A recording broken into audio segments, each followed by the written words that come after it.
दिल्ली में हवा की क्वालिटी ये तो हमेशा एक बड़ा मुद्दा रहा है। बिल्कुल। और अब कुछ सुनने में आया है एक नई कोशिश के बारे में कि जुलाई 2025 में कृत्रिम बारिश कराने की तैयारी है। हाँ, ये एक पायलट प्रोजेक्ट है। तो आज हम इसी पे थोड़ी गहराई से बात करते हैं। ये है क्या चीज, कैसे काम करेगी और क्या क्या ये सच में दिल्ली के प्रदूषण का कोई हल निकाल सकती है? हाँ, देखिए, ये जो तकनीक है क्लाउड सीडिंग, ये कोई बिल्कुल नई चीज नहीं है, पर दिल्ली के लिए इसका इस्तेमाल काफी अहम हो जाता है। सीधे शब्दों में कहें तो इसमें बादलों में कुछ खास केमिकल्स डाले जाते हैं ताकि बारिश जल्दी हो जाए। अच्छा। और दिल्ली सरकार इसे मुख्य रूप से तो वायु प्रदूषण कम करने के लिए और शायद थोड़ी बहुत पानी की कमी के लिए भी एक टेस्ट केस की तरह देख रही है। तो ये होगा कैसे? मतलब सुनने में तो ये बिल्कुल साइंस फिक्शन जैसा लगता है, प्लेन से बारिश कराना। हाँ, थोड़ी तैयारी तो है इसमें। आईआईटी कानपुर इसे लीड कर रहा है। आईआईटी कानपुर, अच्छा जी। वो सेस्ना एयरक्राफ्ट इस्तेमाल करेंगे। छोटे प्लेन होते हैं ये। इनमें खास फ्लेयर सिस्टम लगे होंगे। Flare system. हाँ, जैसे रॉकेट में पीछे आग निकलती है, कुछ वैसा। इनसे सिल्वर आयोडाइड के बहुत ही छोटे कण, मतलब नैनो पार्टिकल्स, फिर आयोडीन वाला नमक, सेंधा नमक और कुछ दूसरे केमिकल्स जो नमी सोखते हैं, वो बादलों में छोड़े जाएंगे। और ये किसी भी बादल पे काम कर जाएगा या कोई खास तरह के बादल चाहिए? नहीं नहीं, हर बादल पर नहीं। इसके लिए सही किस्म के बादल जरूरी हैं। खास तौर पर वो जिन्हें निम्बोस्ट्राइटस कहते हैं। वो चादर जैसे फैले होते हैं आसमान में। अच्छा, जो बारिश वाले बादल होते हैं। हाँ, जिनसे अक्सर हल्की या ठीक ठाक बारिश होती है। ये करीब 5000 से 6000 मीटर की ऊंचाई पर होते हैं। और सबसे जरूरी बात, उनमें नमी, मतलब पानी की मात्रा कम से कम 50% होनी चाहिए। 50% नमी? जी। ये सिल्वर आयोडाइड जैसे कण क्या करते हैं कि वो पानी की बूंदों को जमने के लिए एक बेस, एक न्यूक्लियस दे देते हैं।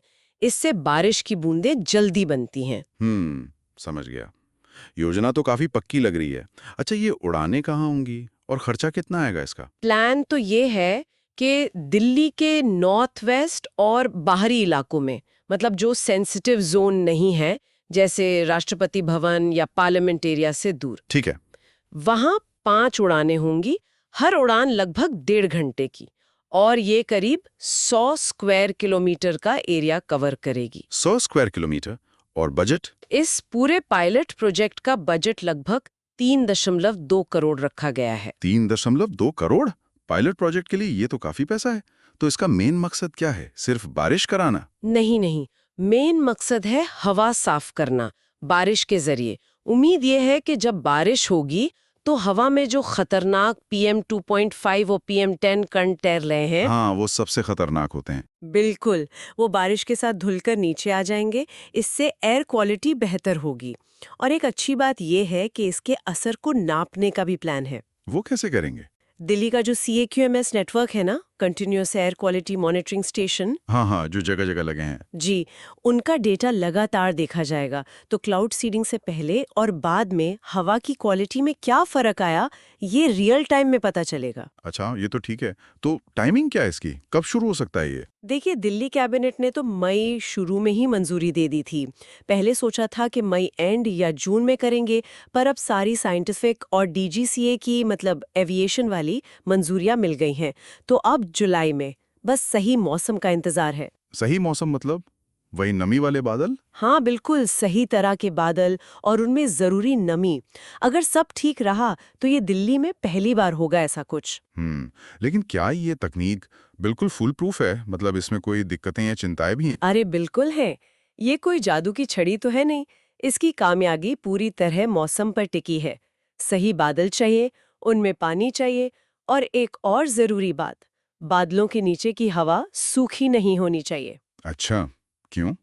अगर नीचे हवा बहुत ड्राई हुई तो बारिश की बूंदें जमीन तक पहुंचने से पहले ही भाप बन के उड़ सकती हैं। ओह, मतलब बारिश हो पर जमीन तक न पहुंचे। हाँ, ऐसा हो सकता है। और इसका असर कितनी देर रहेगा? क्या ये कोई परमानेंट सोल्यूशन है? देखिए, यहीं पर दूसरी बड़ी लिमिटेशन आती है। एक्सपर्ट्स का मानना है कि अगर क्लाउड सीडिंग से हवा साफ होती भी है तो उसका असर शायद मुश्किल से 2-3 दिन ही रहेगा। सिर्फ 2-3 दिन? हाँ, तो फिर सवाल उठता है कि 3.2 करोड़ रुपए खर्च करके अगर सिर्फ 2-3 दिन के लिए थोड़ी राहत मिलती है, तो क्या ये वाकई असरदार है, कॉस्ट इफेक्टिव है? ये तो सोचने वाली बात है।